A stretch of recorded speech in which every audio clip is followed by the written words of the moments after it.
মাগরিবের পরে কারো সঙ্গে কথা না বলে এই দোয়াটি 7 বার পরে আল্লাহ তাআলার কাছে যা চাইবেন আল্লাহ আপনাকে তাই দান করবে। অভাবে আছেন, ঋণগ্রস্ত আছেন, মাথায় টেনশন, ঋণের বোঝা, বাড়িতে থাকতে পারতেছেন না, আল্লাহ সব আপনার পেরেশানি দূর করে দেবে ইনশাআল্লাহ, যদি আপনি আমলটি করতে পারেন। আমল মানুষের জীবন বদলিয়ে দেয়, আমল মানুষের জীবনকে পরিবর্তন করে দেয়। আল্লাহ তাআলা আপনার সব দোয়া কবুল করে নেবেন ইনশাআল্লাহ।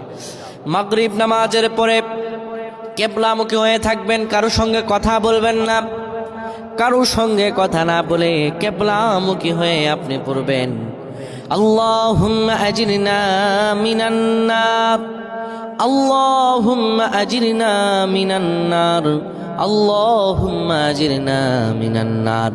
যদি এটি আপনি মাগরিব নামাজের পরে কারো সঙ্গে কথা না বলে পড়ে 7 বার পরে 2টি হাত তুলে আল্লাহর কাছে দোয়া করেন, আল্লাহ জাহান্নামের আগুন থেকেও বাঁচাবেন এবং আল্লাহ আপনার সব দোয়াগুলো কবুল আর মঞ্জুর করে নেবেন। আল্লাহুম্মা আমিন।